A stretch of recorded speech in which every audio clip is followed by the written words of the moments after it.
Oh,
what a fun song to start this on.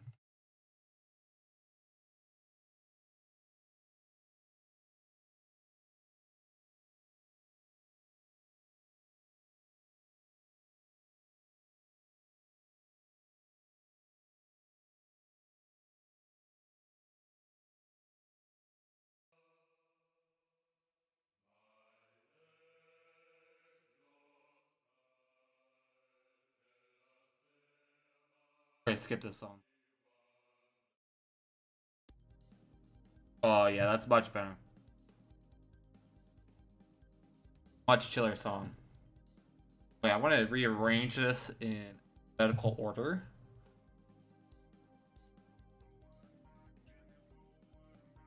Slower there.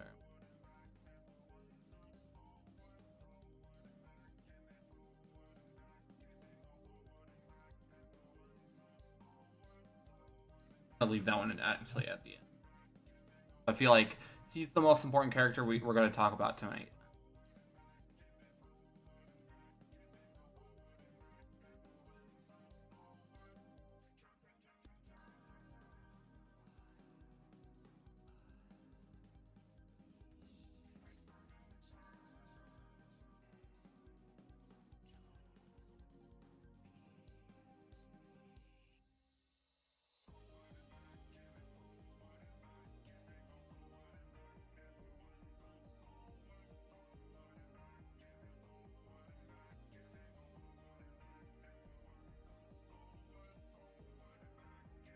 Oh yeah, there we are. Alphabetical order. Okay. Let's start with Akuma. Okay. So to talk about Akuma, okay, we need to talk about the state of Third Strike. Okay. We're gonna be showing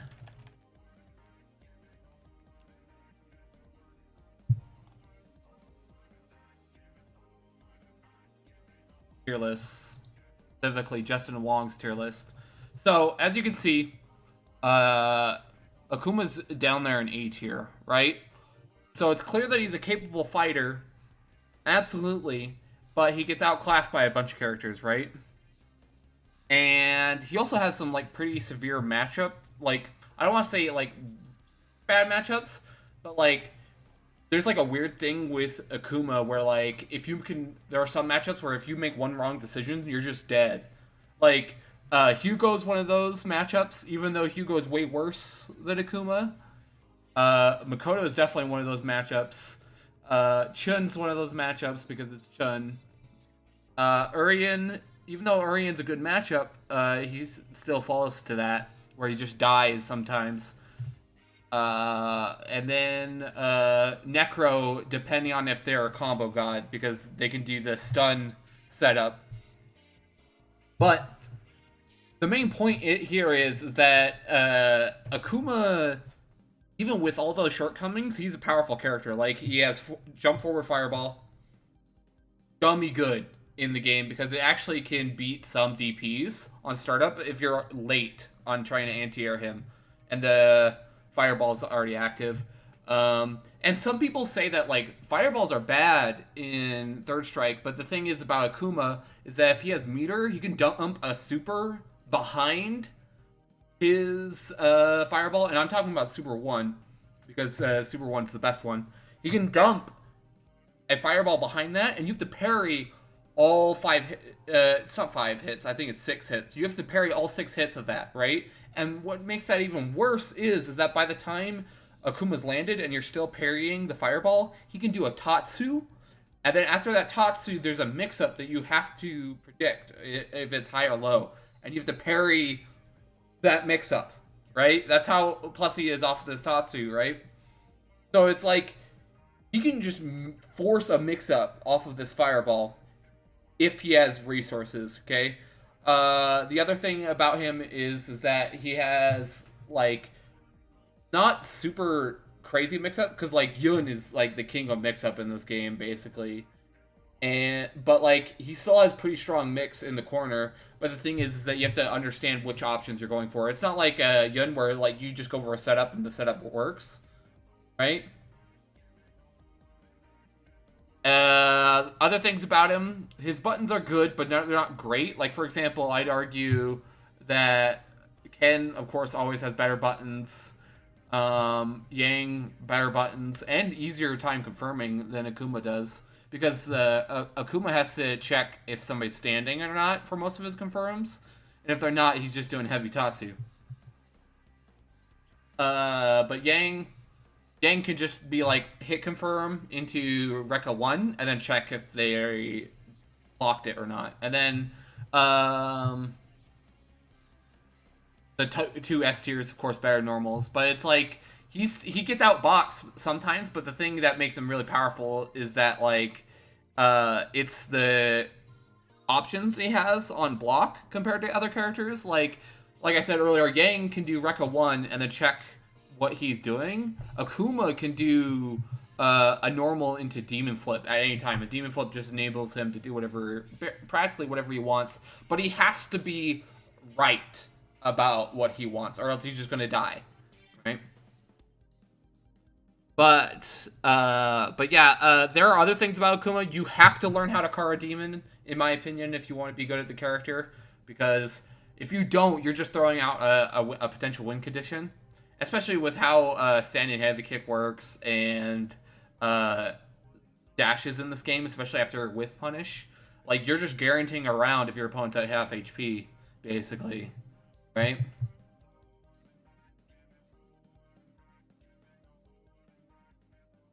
But yeah, for him, I'd say, like, he carries me a little bit because I do autopilot a lot on Akuma. Like, he's pretty good, but I don't think, like, he's, like, I am turning off my brain and I am still winning. Okay? But yeah, I also kind of want to take this time to talk about, like, what I've learned from these games. And Third Strike was the first ever game that I actually, like, learned how to properly condition an opponent. So, pretty valuable use of my time. But next, we're going to go over Cloud.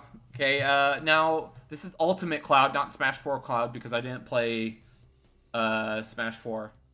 But Cloud is, I want to say, the most balanced, like, I have to work while also the character is pretty good character that I've ever played, right?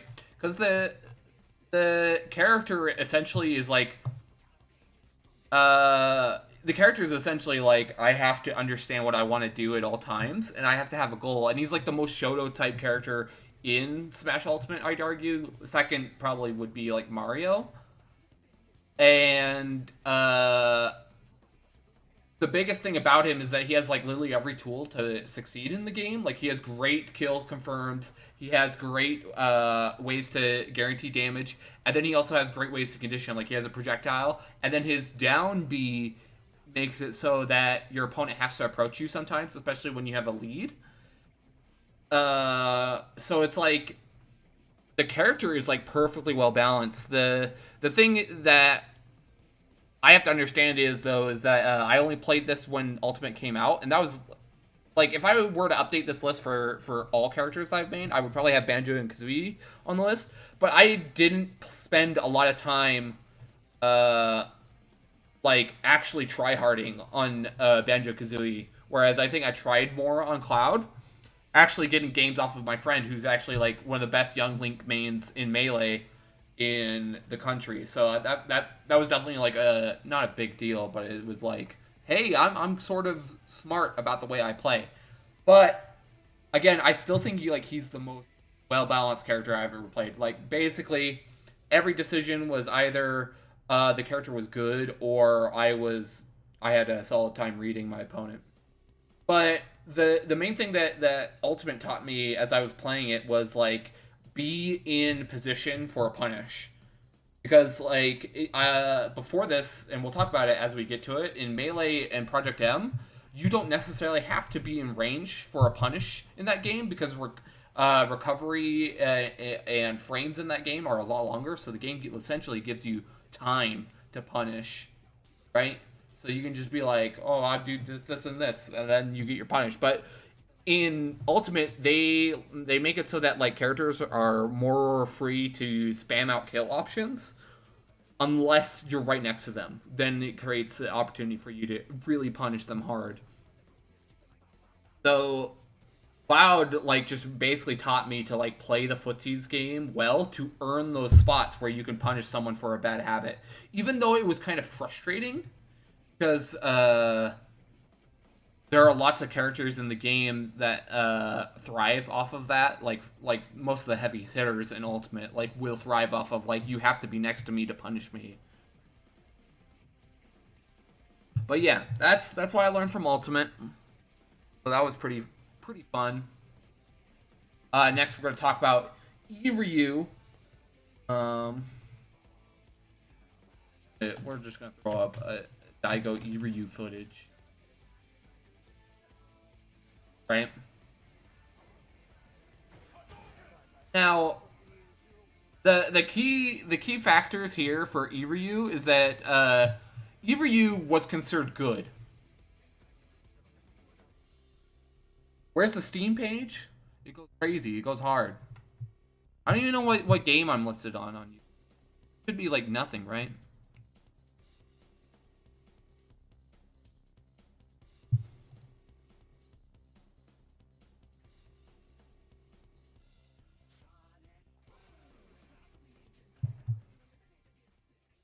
But yeah, like, so Iryu, the key thing about Iryu is that he was a good character. He was, like, crazy good for that time. But the fact of the matter is that you legitimately had to be, like, really good at system mechanics in the game to understand. Like, look at that combo that Daigo just did, like, into a reset situation. Like, you just really had to know the game to understand this character. So, like, I don't want to say that like he carried me because like I don't want to say this character carried me at all because like during the time that I was playing Ultra Street Fighter 4, I was bad at fighting games because it was essentially my first fighting game ever. But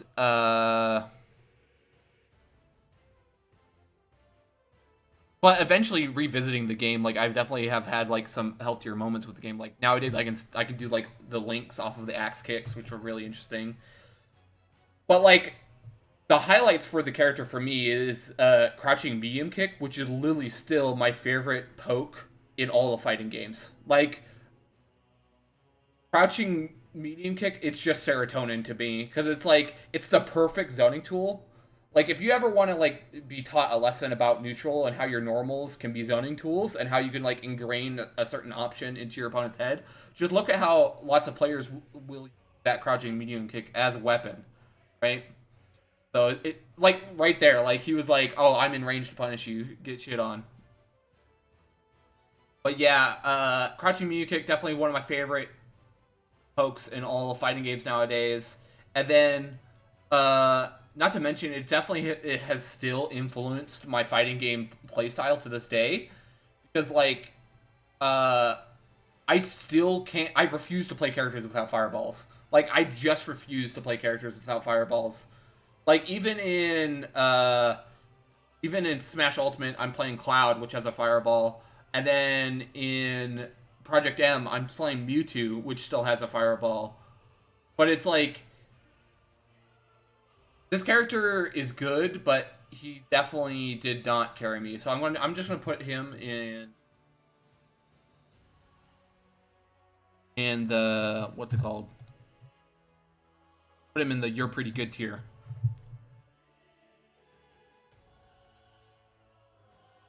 But I will say that my favorite things about this character that really taught me were, this is the first game that actually taught me how to do combos, because you had to learn combos on the character. And then the other thing, it taught me, again, how to do proper block string pressure with the axe kick links, stuff like that. And this is, again, early on in my fighting game career where I literally did not know anything.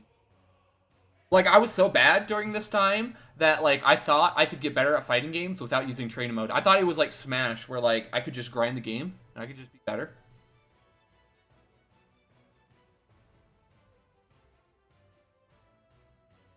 But yeah, that's Iryu. I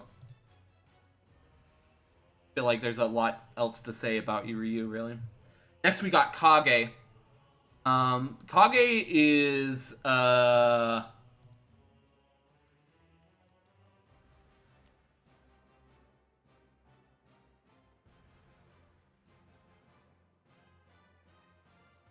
Kage is like a sick as hell character, in my opinion. Play. I mean Sako play. He's a sick as hell character, but in my opinion, I think he just like critically lacks specific aspects in his own game that are crucial to the game. Like, for example, like, he literally gets outboxed by, like, I want to say 60 to 70% of the cast. And especially the top tiers of the game. Like, literally, most of the top tiers have, like, just better buttons. And you have to fight the better buttons in order to get your stuff. But what makes him, like, super cool is that if you do outbox someone, the reward is so high. Like, I'd argue that the reward on this character for outboxing someone is higher than Akuma in Third Strike, because he has, like, ways to just absolutely pop off in situations, and it's so much fun. The other aspects of the character is that it was really cool seeing the transformation of Demon, because I have lots of experience in Third Strike, as we discussed earlier.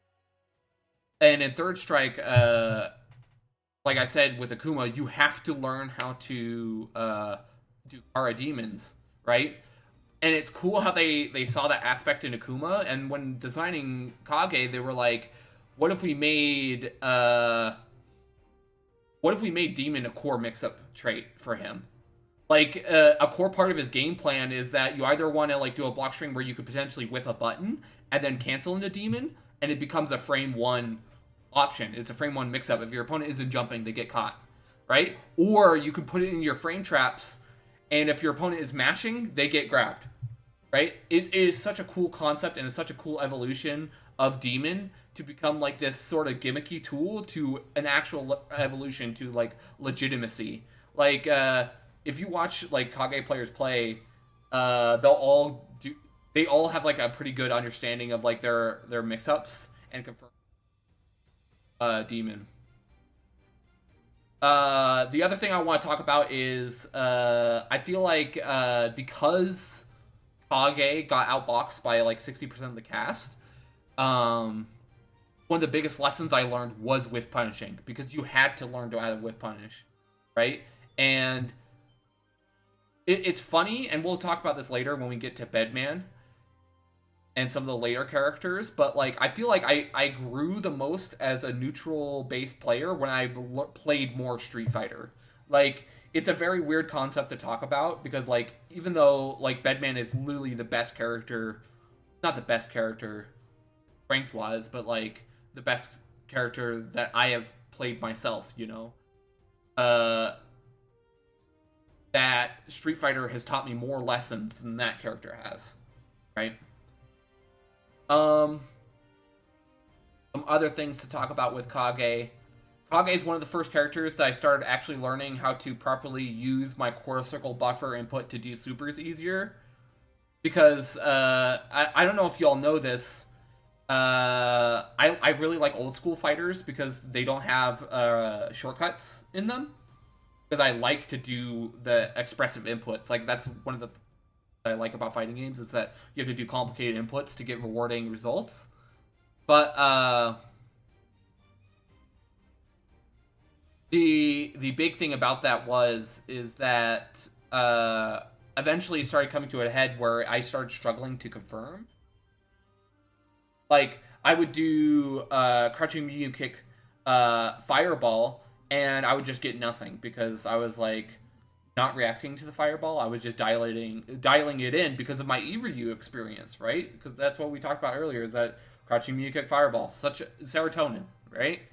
But the thing is that I was losing out on damage because I just wasn't preparing another input potentially. You can do that. You can literally do crouching medium kick fireball, and then you do another quarter circle, and if it hits, you just press a button, and then the super comes out. Other things that Kage taught me were how to bait people throwing with shimmy, because I never understood how delay tech works, and I always tech when I think somebody's going to throw me, which I've been told is actually the superior way to do it by some of my warlord friends in fighting games, because like delay teching can actually, you're just leaving yourself open to be blown up. But it taught me how to properly use my standing medium punch and then walk back immediately. Because I'm pretty good at knowing how to tick throw people, but I was never like going for the other option where I tick throw someone and walk back. And then I'm still struggling with the follow-up to that where I have to react to the throw.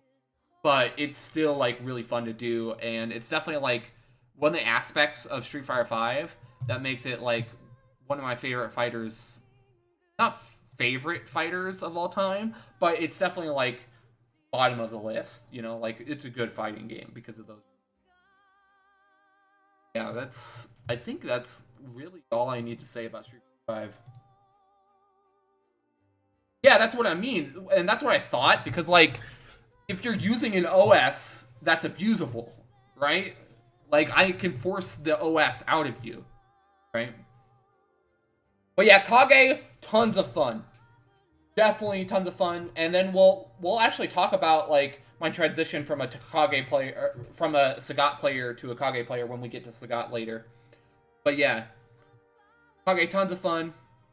If you ever want to feel an adrenaline rush of a comeback, you play that character. But yeah, we're gonna put this character in Brain Activated because again, as I said earlier, he gets outboxed by 60% of the cast. So you better get good at those interactions where you have to really earn your space on that character. But now we're gonna talk about Marth.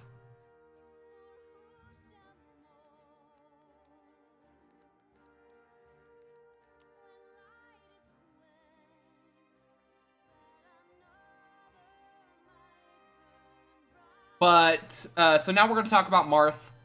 The big thing about Marth is he's in a weird position where he can carry people, but he's not like as explicit as some of the Spaceys in Melee. Because the Spaceys in Melee, like, again, it's already been figured out, best characters in the game. Melee Marth is a very cool character because like he's very akin to Venom and Exerd, if you're familiar with Venom and Exerd. Is that like in my opinion, he's the only top tier character that finesses you. When you lose to Marth, you got finessed, dog. That's it. You just got finessed. So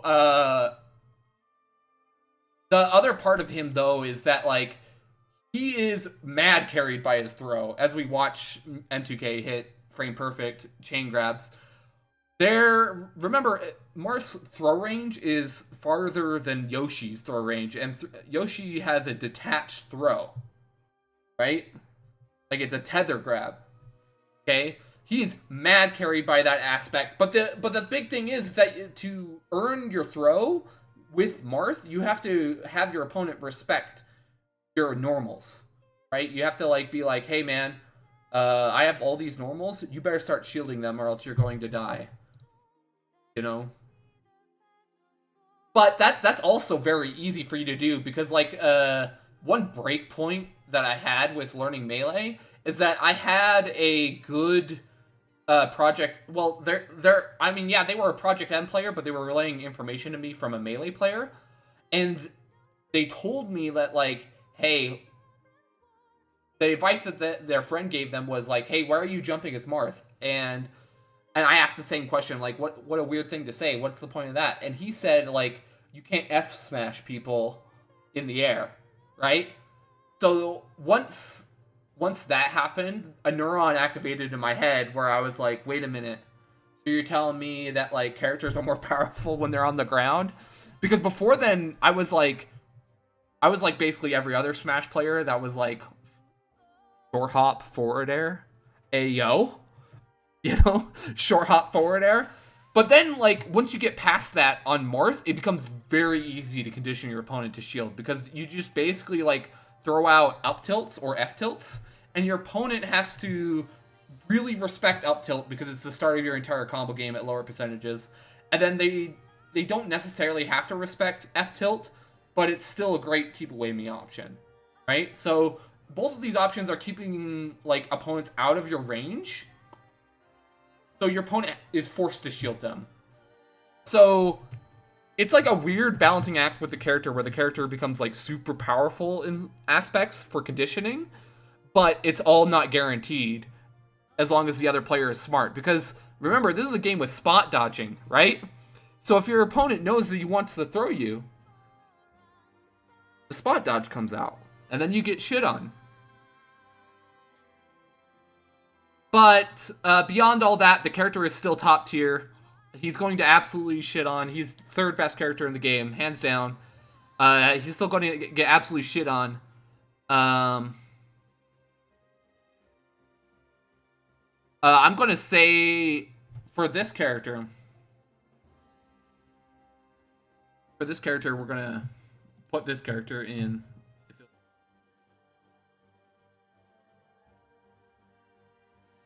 There it goes. We're gonna put this character in You're Pretty Good, because I feel like my bias is telling me to put him in 50-50, but I feel like if I just talk to, like, a Yoshi player or a Ganondorf player or a Captain Falcon main, they're gonna be pissed that I put them in 50-50. So we're gonna put them in You're Pretty Good, because I still think, like, you have to, like, somewhat think on the character. Right. Next, we're going to talk about Merkava.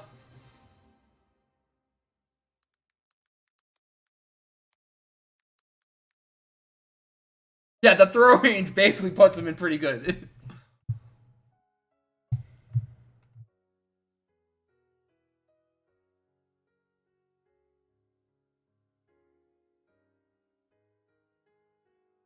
So, the important thing about Merkava is that I don't like Uni. But I main the character because when I lived in Texas, Unist was so popular. It was, like, insanely popular. Like, we have, like,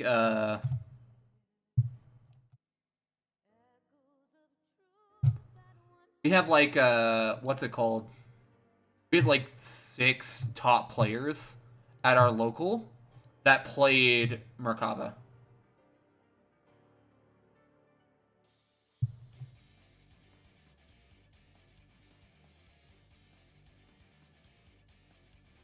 So I was basically, I also ran the local for Unist as well. So, like, I was basically forced to learn the game. Okay. Now, I won't say that I hated playing the character. It was just, like, the character was memes for me, right? Because, like, the one aspect that I really like about Unist is that it has rebeats. And if you notice, as we were watching match footage, one great fun aspect about the character is that Merkava has the biggest normals in the game. So you get to have lots of fun pressing buttons at all times of the game. So that was, like, probably, like, one of the most fun times for me was, like, anytime I got to open up offense, I just got to be like a gremlin for a moment, especially because the game is like a throw strike game, because, like, you have to, like, press a normal and then you have to threaten running up to them, and sometimes you have to threaten running up to them and pressing a button. And if you notice, Merkava's run animation is like peak Gremlin status. It's just peak Gremlin status, and it's so funny and it's so much fun. My main pride and joy for maining this character is that I would play the top local uni players and casuals, and they legitimately would be like, hey man, if you actually played this game, you would actually be like solid, like you'd be really good. And so like that's just my main pride and joy, is that all the top players in Texas were like, yeah, you'd be really good at this game. The things that Merkava taught me were it's hard for me to say what did Merkava teach me. Like, Uni is a very simple game. It looks like it's tough because the combos look long and it's an anime game, but it's actually, when you dive into the game is very, very simple, right? But I would say the number one thing that it taught me was learning how to recognize throws. Because as a Guilty Gear player and a Guilty Gear main, although this isn't the case anymore for the Guilty Gear series, you're not teching throws unless you are literally top of the class, world-class player. And because like those players will recognize situations and go for a throw tech just in case that they tech the throw, and most likely they didn't. But it was fun playing this game because it gives you, if you're unfamiliar, it gives you like 30 frames to tech throws in this game. And if you're in block stun, they go for a throw, you get like 40 frames to tech throws, right? So it's like a big, huge leeway compared to like Street Fighter, where I think the throw tech window is about 18 frames or so. So it was a really good time, in my opinion, because I still had fun playing against local players, because you can play any fighting game and have fun with them. That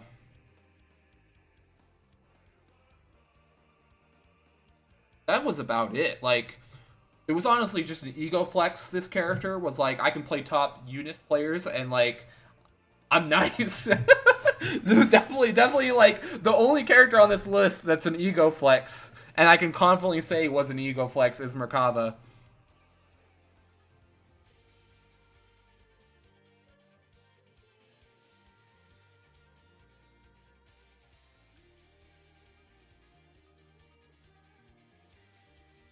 But yeah, this character, I'm definitely putting them in you're pretty good, because I did not think a lot on this character. He was just pretty enabling. I actually didn't talk about that aspect at all. It's like, how much was I thinking on the character? Because like, he was definitely just really enabling.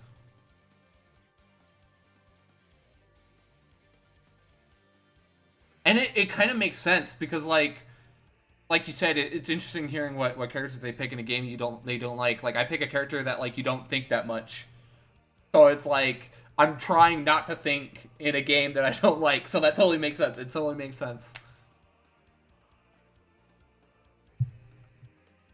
But yeah, now let's talk about Mewtwo. This one's going into carried me. Okay.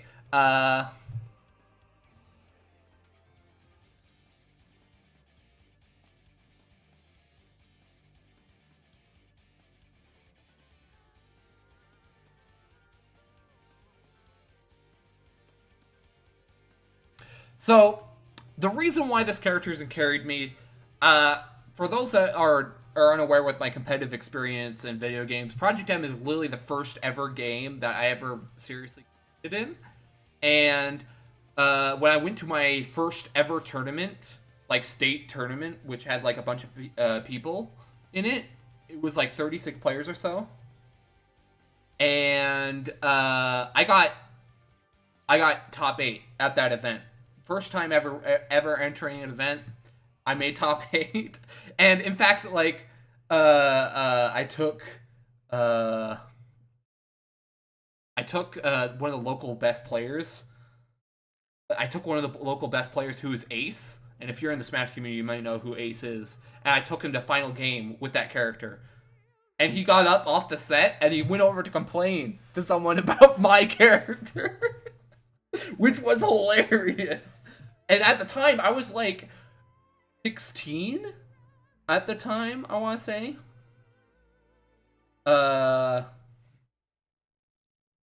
But yeah, the reason why the character carried me so much is that if you don't know, in original 3.0 uh, Project M, Mewtwo can act out of his teleport, his up B, right? And back then, he could still act out of his teleport even if he didn't give up his double jump, right? Which created situations where if you touched your opponent once, they died. Like, they just died. Like, you would hit them once, and you would double jump, and then you'd be like back air, or up air, depending on which angle they went to. You'll probably see it in this game if we can go ahead. I don't actually. I think this is 3.6. This might be a 3.6 version where.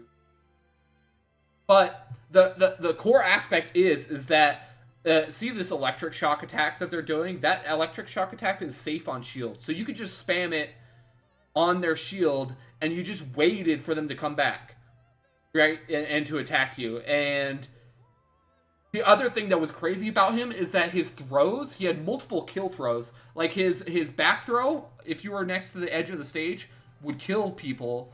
And then his up throw would kill people if they were at specific percentages. I think most of the spaceys on smaller stages die at 136%. So this character was insane. He would punish you for shielding. He would punish you for shooting projectiles. He would punish you for throwing out normals because he has his own shield. And then he would punish you for being above him. This character literally did it all. Like, every single thing. Like, as you can see, like, his movement, like, if I played right now, my movement wouldn't be as good, but back then, my movement was this good, because that's how you played the character. It was nutty. The other thing about the character is that, he also has random gimmicks, like down B against a person that's a big body that's approaching you, can randomly just catch someone out, and they're dead. Like, at 70%, you get a fully charged down smash off of a down B, they're dead. Like, they just die. But I will say, because of all these aspects, and because of the personality of Mewtwo, like right there, did you see that? He up-B'd and jumped still. You can't do that anymore on the character. But back then you could, and it was disgusting.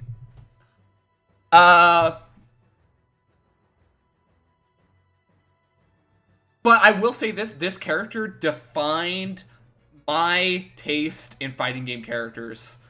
Like, if a character is somewhat evil and is movement based, I'm done. Like, that's heaven for me. Like look at, like we talked about when I was talking about Merkava, I was talking about how he looked as he was moving around, and he somewhat has like an evil aesthetic. Boom, done for me. Bedman, evil, has a movement gimmick for me. I just realized we forgot a character on the tier list, but we'll talk about it when we get there. But yeah, definitely carried my ass. There are so many situations where this character carried my ass, and still carries my ass to this day. The one of the biggest things that Mewtwo actually taught me was to take notes.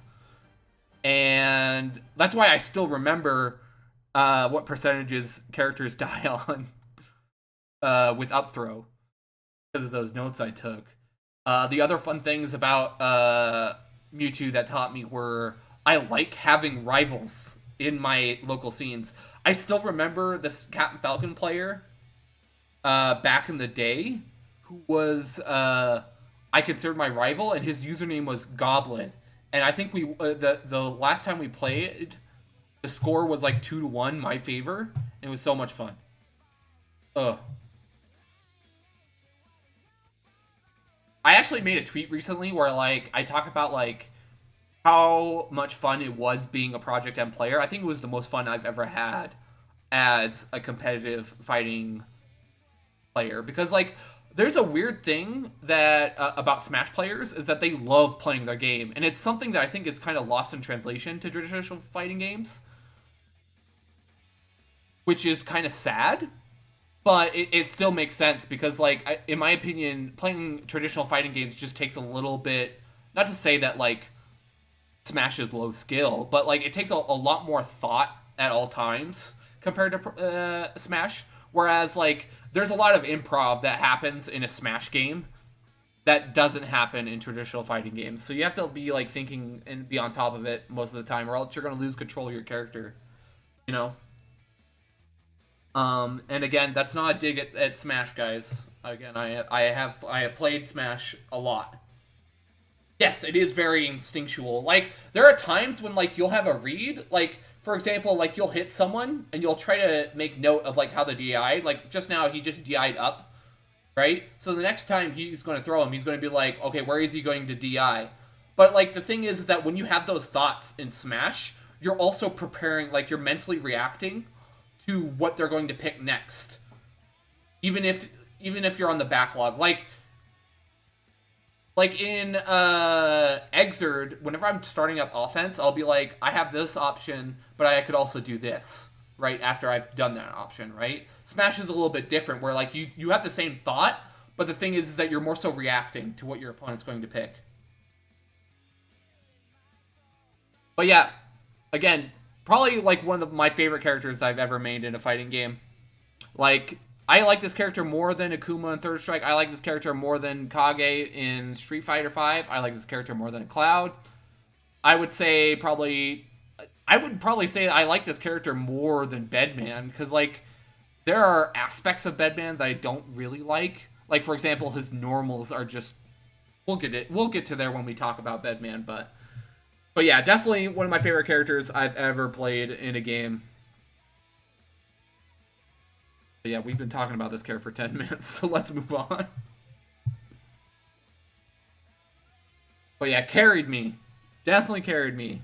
For sure. Messed up. Okay, Sagat carried their ass here. Okay? And this is before the recent buffs. This is when he was actually kind of dog shit. Well, people think he was dog shit, but it's like...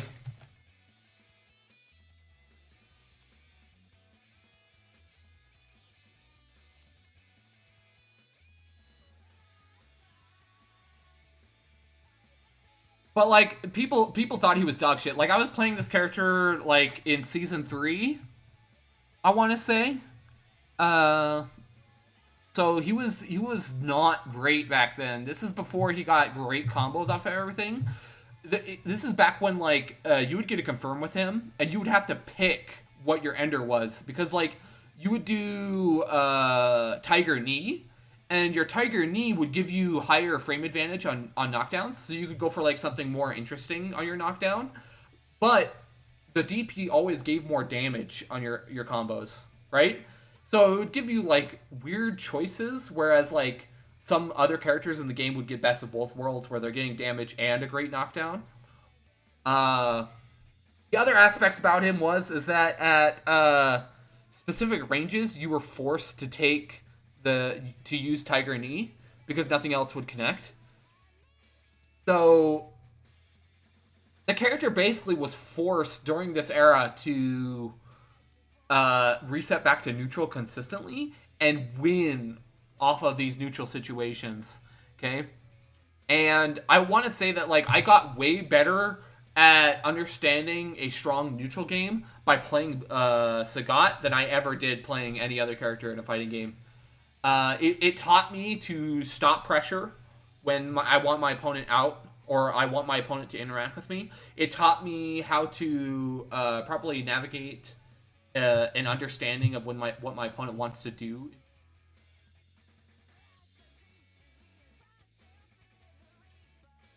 And then it also taught me like proper usage of fireballs in conjunction with an anti-air. Not in the sense that like, hey, use your fireball to force someone to jump, but in the sense of if I throw out this specific fireball, it will recover in time for me to cover both options of walking forward and jumping.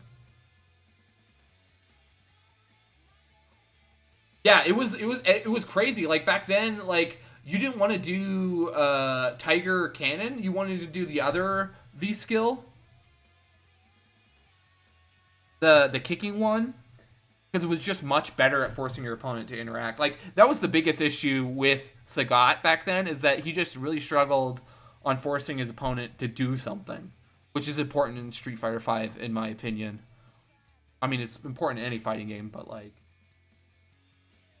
you know what I mean. Like, this is a very much a game where it's like, if my opponent has the life lead and he decides to do nothing, it's hard to do anything. Uh, so yeah, like this character basically taught me a lot about the nature of using frame data as like a powerful tool to cover options, not in like an OSy kind of way, but in a sense of like I understand this system better than you. Like for example, like one cool thing about Sagat's standing medium kick, and you'll see as Bonchan uses it, is that it actually recovers in time for you to anti-air someone with a DP, which is super important to his game plan.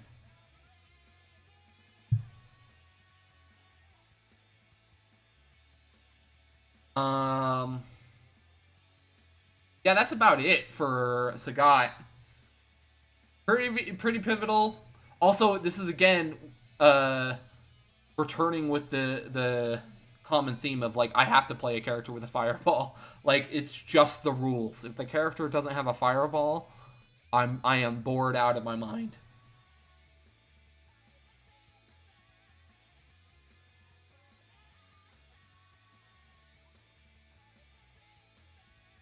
Yeah, definitely carried that character, but I also didn't care that I was carrying the character. Like I at the time I was literally picking the character because like I don't know what it is, but I have this sadistic pleasure of whenever somebody jumps at me and I get a DP on them. Uh, peak Schadenfreude. Peak Schadenfreude. So much fun. Yeah, let's talk about Holy Order Soul or Haas.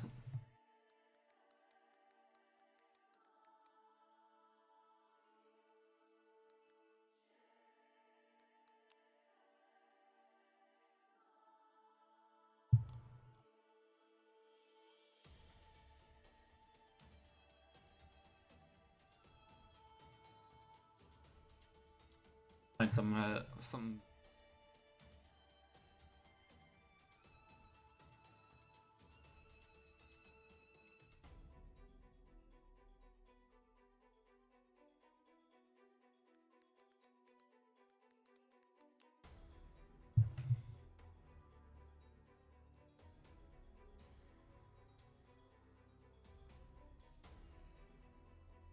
And are there like no like?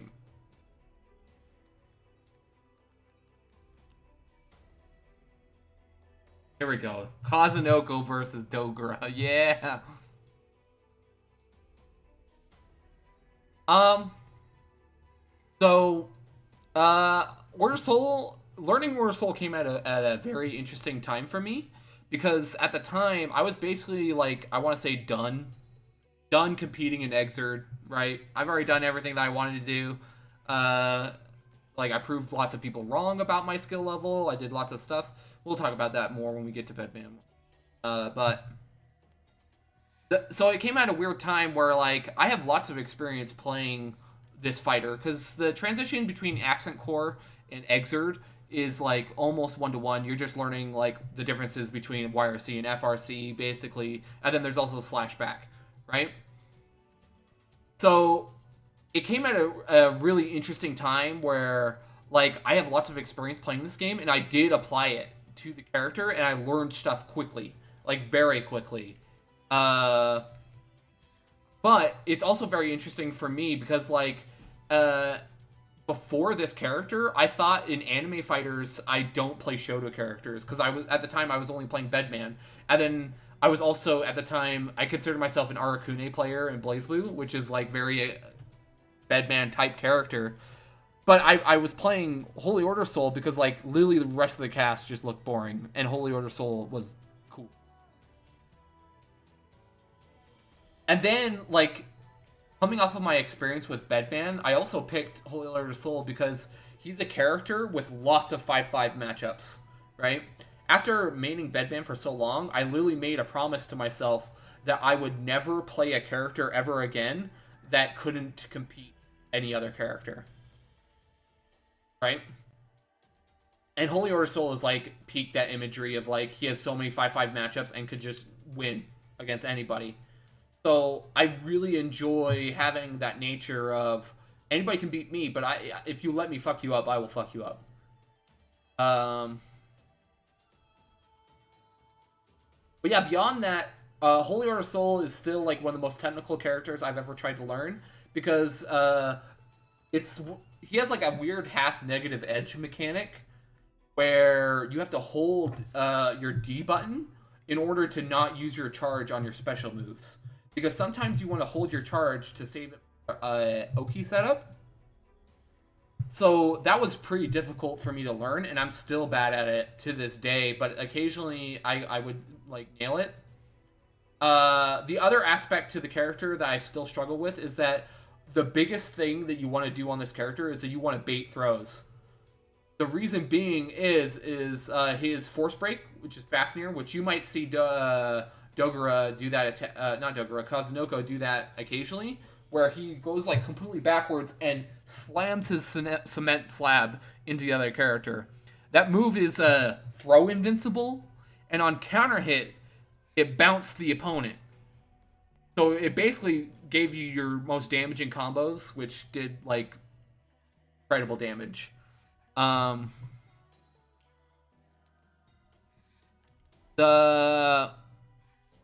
other thing about him is that his 6K was also throw invincible, which caused a stagger if your opponent was mashing throw. And then his 2HS is throw invincible because he raises off the ground for a second. And 2HS is an overhead. So it was like these aspects that was really encouraging me to go for throw baits all the time.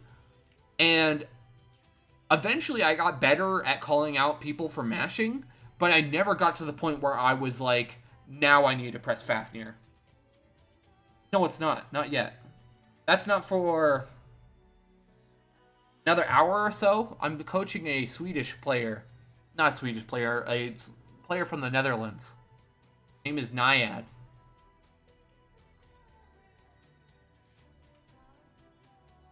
But my main lessons from Holy Order Soul is a different aspect of Guilty Gear that I never saw. Because on Bedman, like I have super confidence. You're all gonna main my characters. I'll be impressed if you can.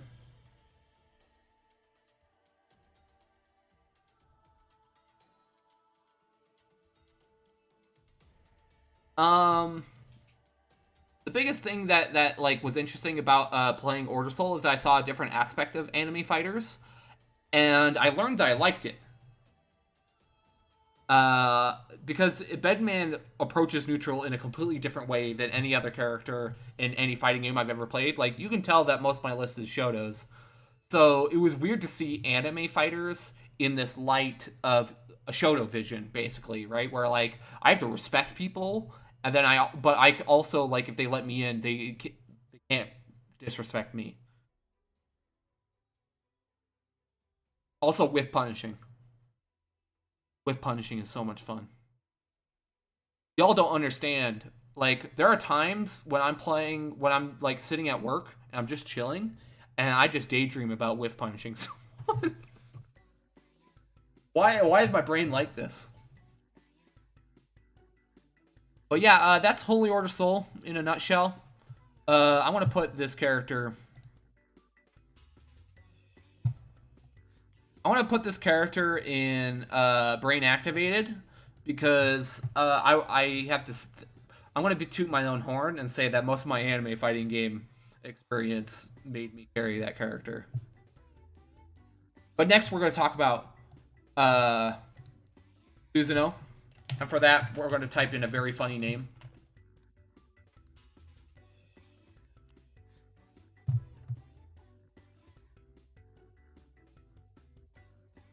Susanoo.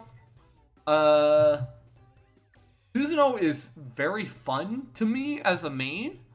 And, I want to say that, like, you have to be good at fighting games to play this character. Not to say that they're bad, but the thing is that they excel at improvisation. Because, like, as you notice, for those that are unfamiliar, Susanoo has to unlock all of his abilities except for one, which is his dash ball. Okay, so you have to have like a pretty strong understanding of like what button I pressed, what button can I unlock, and then where does that take my combo route, right? So you have to have all this awareness to be thinking about that. And then you also have, because this isn't like Bedman where like you have to have an understanding of your options and you just do a mix up and it's just flowchart. If they get hit, you just get hit. This is a Shoto character. You have to understand how Shotos work. You have to understand how the conditioning works, and you have to understand if I'm going to throw them or if I'm going to strike them, and then you have to understand your layers when they are blocking. So you have to put all of these pieces together and somehow still come out on top. Luckily, the character does damage. Like at all times, he's always dishing out damage, and he's great. The other thing about him is that he's very fun because of all these aspects. Like they definitely express what I like about fighting games, which is improvisation, right? If you notice, like a lot of the characters that I like to pick have options where like I can improvise and create cool situations, right? Like Kage has a lot of improvisation because he has tons of interesting combo routes. Bedman has improvisation based on seals. Mewtwo has improvisation based on what he's doing. And then Marth has improvisation because it's a Smash game. So this is like taking that idea of improvisation and cranking that idea to the max for me. And even adding like an interesting Shoto layer on top. So it was like, it's very fun to play this character at all times. But the only issue is that they're in BlazBlue. And I don't want to say I hate BlazBlue as a game, but it has specific aspects that I dislike in fighting games. Like, for example, it has a throw game that's built around OSs instead of something like Street Fighter V, where it's more about making your opponent either A, interact, or B, block, right? So it has those aspects that I really dislike. And then it also has Overdrive, which, although is exciting to watch a tournament that has Overdrive, I actually dislike Overdrive as a mechanic because it's literally just smash spot dodge, but for a traditional fighting game. In BlazBlue, I believe like Susanoo is considered like one of the most honest characters in the game. Like if you're getting blown up by Susanoo, you're just getting outplayed. At least that's my understanding of it. Because like this is a game with 9 the Phantom in it. Dog, that's a character with an unblockable setup and a full screen overhead. Like this character's honest. Other aspects about him, on top of the improvisation, I forgot to mention that because he has to unlock abilities, he also snowballs, which is an aspect I like about my fighting game characters. Like that sort of started with Bedman, because like Bedman will have rounds where I am the snowball character and I will do my thing and you die. But yeah, beyond that, I think that's about it to say about Susanoo. Very fun character. Too bad all of his colors suck, by the way. He has just awful characters. I mean, colors.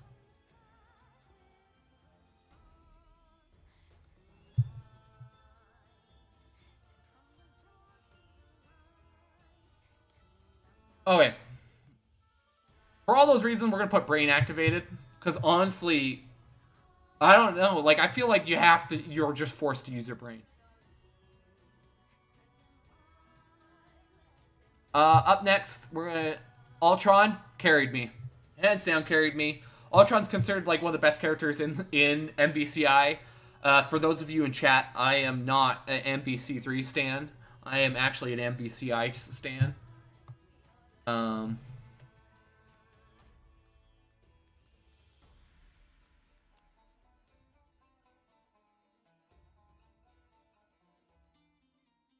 But yeah, the reason why I think this character carries me is because my only memories of this character is that anytime Uh, anytime uh, I'm playing MVCI, I just am swinging.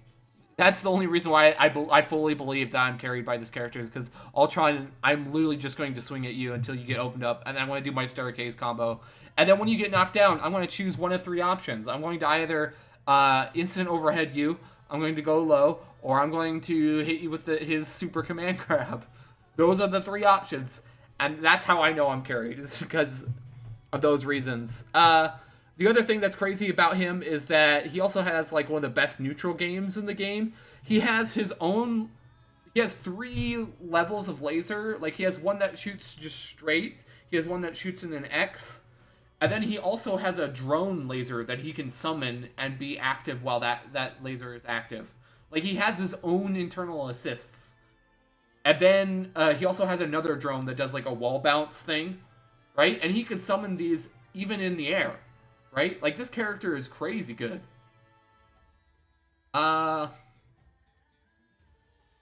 yeah, I don't know. There's like not much else to say about the character. Just super self-sufficient, does everything that he needs by himself, basically. For those that don't know, I team him up with Thor, Sigma, and Dormammu. I just don't put those characters on the list because I don't play MVCI enough to say that I've mained those characters. Like Ultron is the only character that I feel like I can say like, yeah, I mained that character. Definitely the best character I have in the game. Uh, Beyond that, play MVCI. It's a good ass game. Don't be scared. It has good rollback. It's better than Street Fighter V's rollback.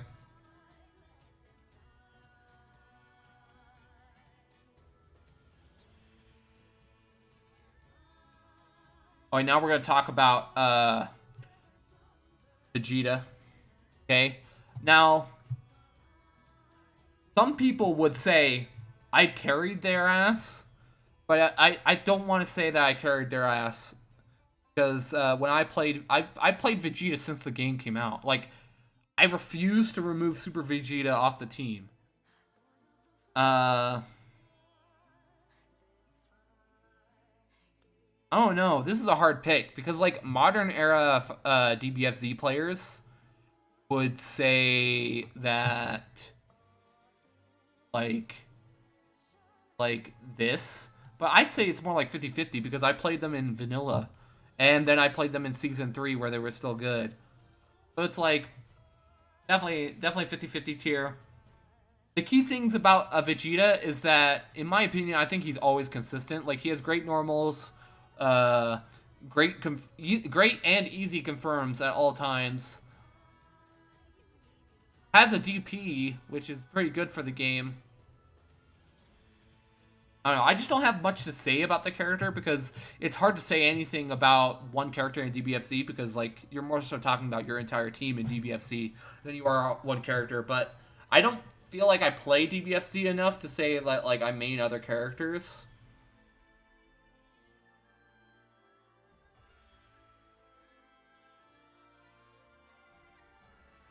Yeah, that's what I'm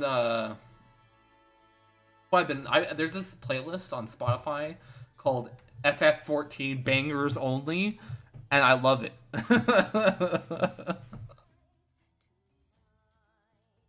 I've been waiting for Endwalker's album to get released on Spotify for so long now. I've been like, please, because supposedly people said that they always release it a year after the expansion release, and it has now been a month. Where's the album? Where's the album, Yoshi P? Where's the album? Album Doko.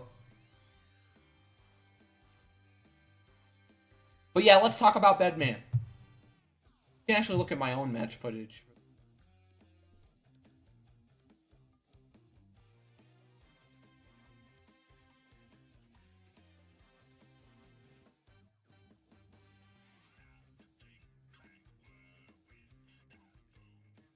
Watch me versus like one of the best Johnny players in a.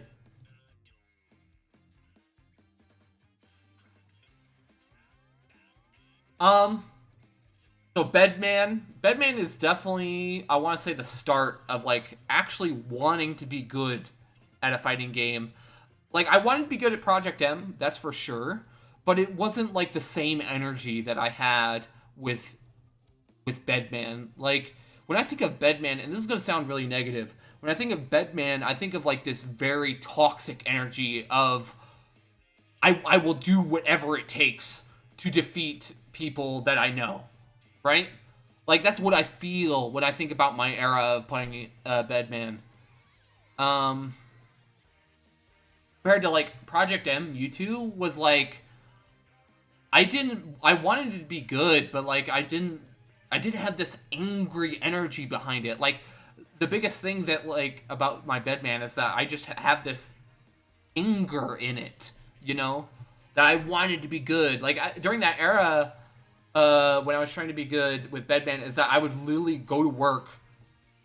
I wouldn't it wouldn't even be go to work. It would be wake up in the morning, play Exerd, and then go to work. And when I went to work, I would walk to work. And walking to work, I would watch match footage on the way to work, right? And then I would work my shift. And while I was working my shift, I would think about my own gameplay while working my shift. And I would be like, okay, what do I need to do to improve as a player? And then when I would walk home, I would keep notes of like monthly notes of like what do I need to improve this month? This is I did do this and this. Do this next thing, improve at that, improve at that. And then like when I got home, I would start playing again, right? Like friends in my social group at the time, I was in a Discord server and we had a role called the gear role, right? And I would at people with said role, and it would take like it took like a couple months, but eventually like they just removed the role because I used it so much because I was asking for games so often. Like it was practically every hour of every single day. Um the other aspect of Bedman is that again he also encapsulates the exact definition of a character that I like. I like characters that are evil, know that they're better than you, and then they have interesting movement that's different from everybody else, right? Uh, so I would because Bedman is such like perfect character aspect for me. There came a time where Bedman was getting nerfed, and I had to make a decision on either moving on from Bedman and playing Answer, or just sticking it out with Bedman, right? And eventually, I was just like, I can't betray this character. I like this character too much, right? And it basically like changed every single thought that I've had about fighting games since, because for those that don't know in the chat, I've played against like literally the best players, except for the best Japanese players, except for one, which is the Jam, and all of them like uh they've all influenced like things that I've thought about in fighting games and changed. Like earlier, I talked about this concept of I am never going to play a character as bad as Bedman ever again, because there were times when I would play against Deb, like literally one of the greatest. Like I am a pale image compared to Deb, and Deb is Ramalia, by the way, for people that don't know. And I would play Deb, and Deb, even though I would take games off of Deb, Deb would just show me how bad my character was. And it was in aspects that I couldn't fix. Like, there were times when I would like, okay, I am now in range to potentially put up a mix-up with my command grab. Not my command grab, my command dash, which is the air hover, right? And Deb would just say, no, I'm going to air throw you out of the air, right? And it was moments like that where I was like, so you're saying I have to fight someone with my normals. So then I went back to the drawing board, and I was literally like, how do I fight this character with my normals? And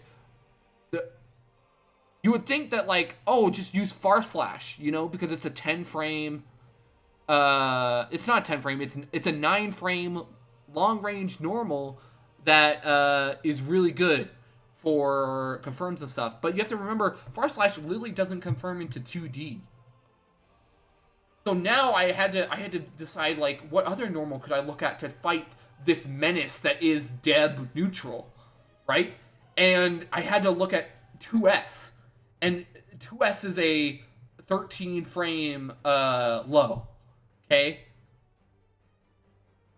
And now you might be saying, oh, 13 frames in Street Fighter, that's a pretty solid low. But you have to remember that this is a game where Elphelt exists, and she has a 7 frame Far Slash that is confirmable at all ranges. Without meter. Okay, and that Far Slash goes longer range than my Far Slash. Right? So it was literally like, Deb's neutral was just so good that like, it showed gaps in my character that were just unsolvable. By the way, I'm godlike for that mix-up, by the way. Just want to say. But, not to mope, like, I have to say that, like, I achieved everything on this character that I wanted to. I have beaten literally name any person that is good at Exerd, and I've probably beaten them. And I've beaten them badly. Like, one thing that I talk about is Marlinpie. I've double perfected Marlinpie before. Top 8 finalist Marlinpie in Exerd. And this is when he was playing Ino, right? In Rev 2, where Ino's like, some people consider her top 5 in the game, right? There are other things like Teresa Jam, the world champion. I nearly beat the world champion in Exerd. Other things, Teresa Jam even made a tweet, and this is without me asking him. One of my friends asked him for some reason. He asked him like, hey, what do you think about Bounty's Bedman? And he said it was very, very strong. And I was like completely blown away because like back then, I don't know if it's still the case to this day, but back then a lot of people worshipped the Japanese players because they were just so much better than us back then. It was just insane how much better than us. And to have like the world champion of Exerd tell one of my friends that I think Bounty X Hunted is a great Bedman player, that was just like, it was everything. There are other things that I did, like I proved Hotashi wrong. I made him eat all of his words about my gameplay.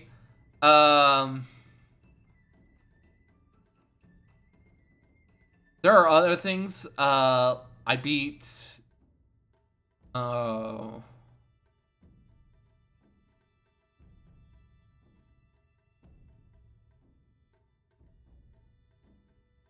But yeah, like, I attribute all of my fighting game skill on this character, even though I think Street Fighter taught me more about neutral than Exerd ever did. But I attribute all aspects of fighting games to this character because it taught me so many aspects that I never ever thought about. Like, there's a meme that my friends talk about, known as, well, I mostly meme it up, but all of my friends like the meme, so we talk about the meme too. And it's this meme that Bedman is so bad that sometimes when you're doing pressure, you have to do nothing. Right? Like it's these fighting game concepts that you just would never think about. Like that type of concept would make sense in a game like Street Fighter, where that's the norm, where like you do nothing, so then your opponent interacts with you, right? But Bedman is such a bad character that like defensive options that your opponent can pick can be beaten if you choose to do nothing. So eventually my friends call me a Taoist sage, because Taoism is based on the belief that enlightenment can come from nothing.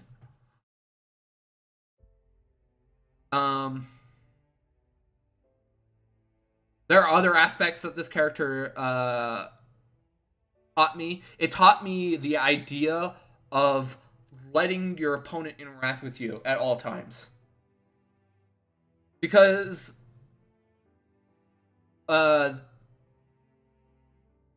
interactions are the core to fighting games, right? And if you look at Bedman, you just think like, oh, he's loopable Oki man. You know, you loop your Oki, and if it doesn't work, you just interact again. But the thing is that like there are high level concepts like layers. Like layered offense is so important to Bedman, right? Like if I can make my opponent block once, I can force them to deal with 3 mix-ups in 4 seconds, which is important, right? And I never thought of it that way because I used to make like gapless block strings like an idiot, and it taught me that sometimes you need to let your opponent interact to blow them up. Another important lesson that Bedman taught me was trust your neutral. I don't even want to say trust your neutral. It taught me trust. Okay? Trust and confidence. Okay? Because, like, Bedman is such a bad character that, like I said earlier, you have to let your opponent out of the corner sometimes to just let them do something so that you can kill them, right? And some players, and I've seen it, some players are scared of that aspect. Some players are super scared because they're like, I don't want to interact because that's so scary to me. What if I'm wrong? And that's the big thing. That's the big thing about fighting games. You just have to know. You have to know that you will be right. You have to know that you have the confidence and the skill to be better and outplay your opponent. Right? You have to trust. And like, I think that brings a level of level-headedness to my gameplay that I don't think other players have, in my opinion. Like, I definitely think, like, my number one strength in fighting games is definitely how cool and level-headed about options and defense I can be. Like, it's even when I'm losing in Strive. Like, for example, like, I'll play Dean locally in Strive, and Dean will just sit there and compliment me and go, like, you are so patient. You are insanely patient. And then, like, I'll mash once, and he'll be like, that was an incredible mash. And he'll just be so impressed by these aspects, even though it's a game that I don't even play. And that's what Bedman taught me, because it was like, I have to be confident in the way that I play, or else I will lose.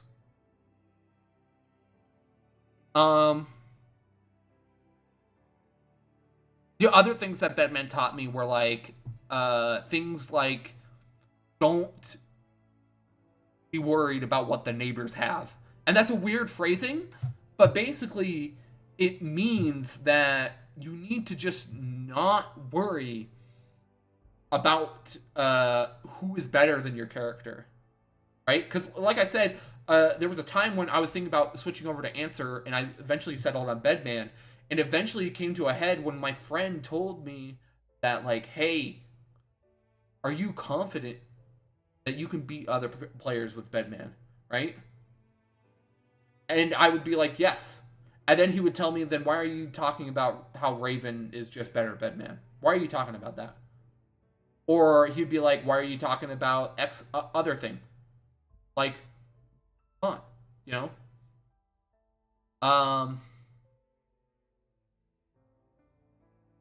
Don't worry about what the neighbors have is like,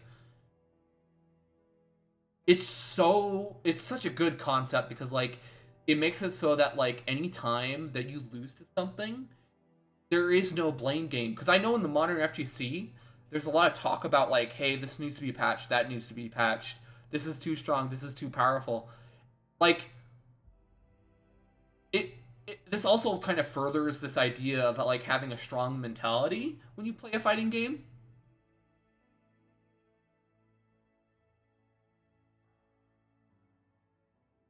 Because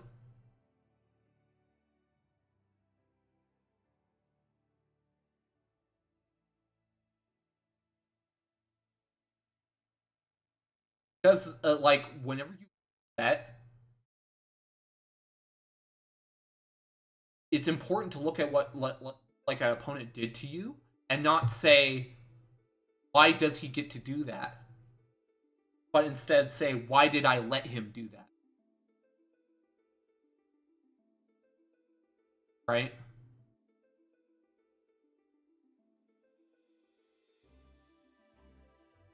a lot of people don't really know this about me. I'm kind of like getting a little personal here because like I think like talking about Bedman is like I don't know, it's like a really important to my life experience. But like big thing is that like I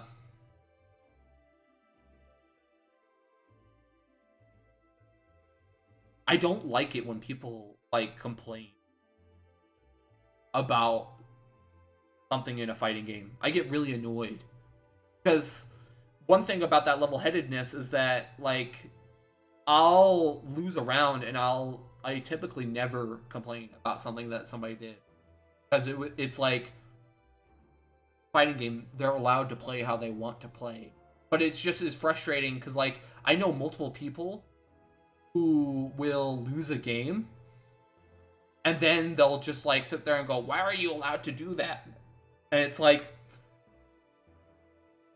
you chose to play the game, buddy. Like, just play the game. But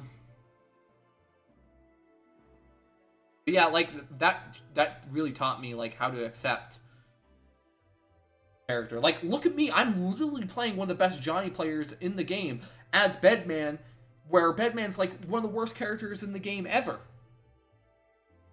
You know?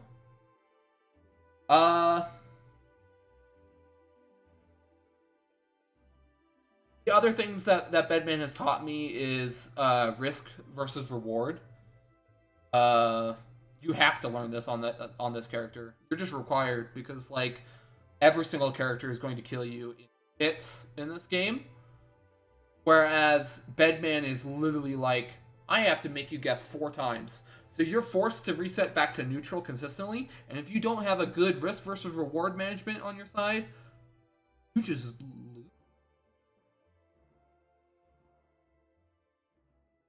I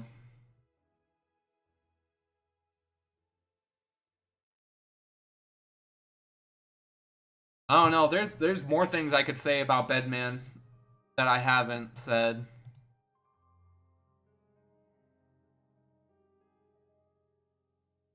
They're not my favorite character to play in fighting games because of that anger that I talked about earlier. I don't like that side of me when I was trying to get good at Exerd. It was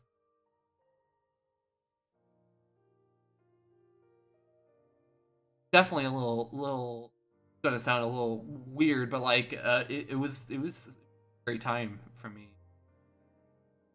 Stressful. And it wasn't worth it.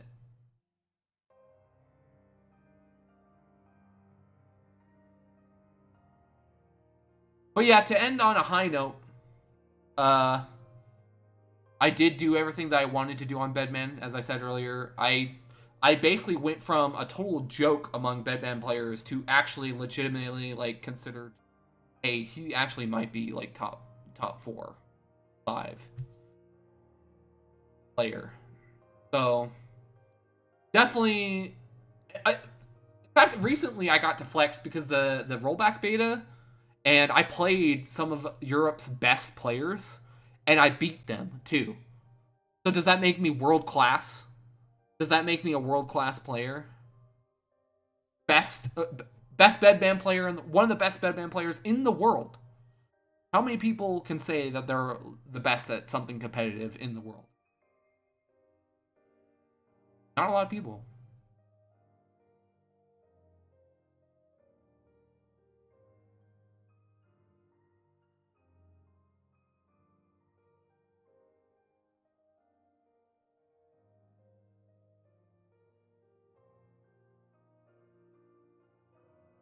But yeah, that's my those are my mains.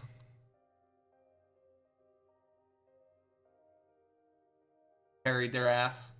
Because it's true, dog. This character is. It taught me so much. It taught me so much because of that.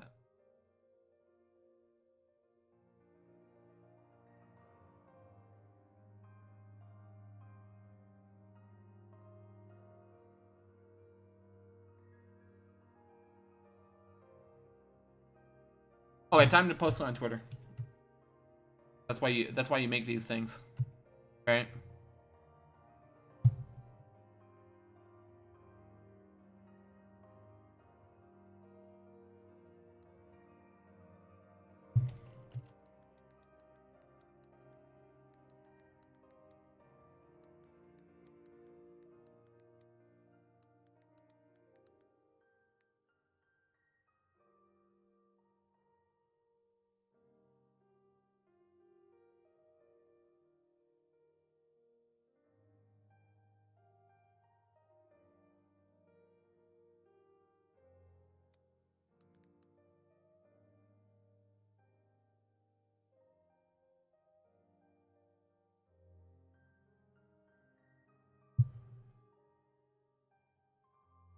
Wow, now do the tier list on my mains. I only play Pichu. I mod him in every game I play. Um, in Elden Ring, S tier. Uh, what's your Steam library? You gotta link your Steam library.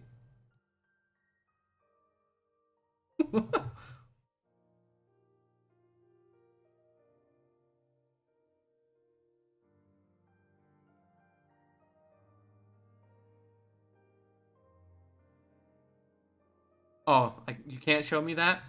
He's S tier in what's it called? Umineko.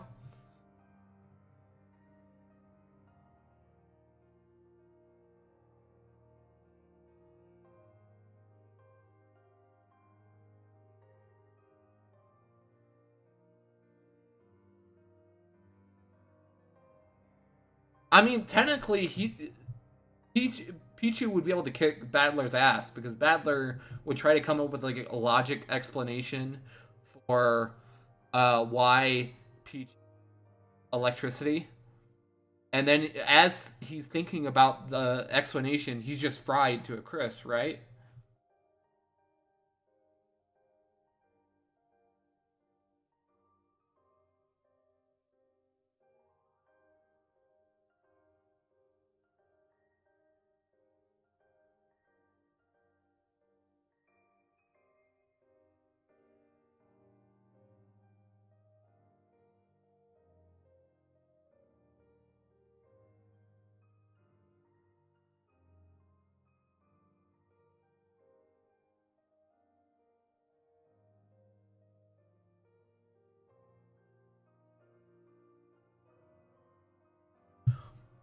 Well, I want to say this took longer, but we've been talking for an hour and a half about these characters, and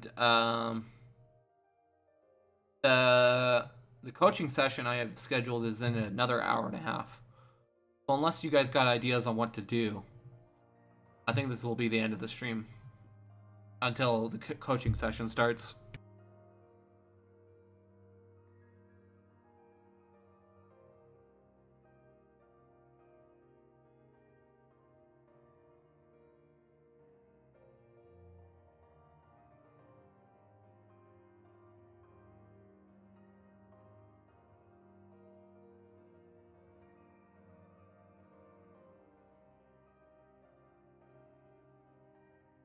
Okay. Well, then I will just take that as just turn on the stream again in an hour and a half. So that's what I'm doing. Goodbye. And I'm glad I streamed this on YouTube because now the VOD will save.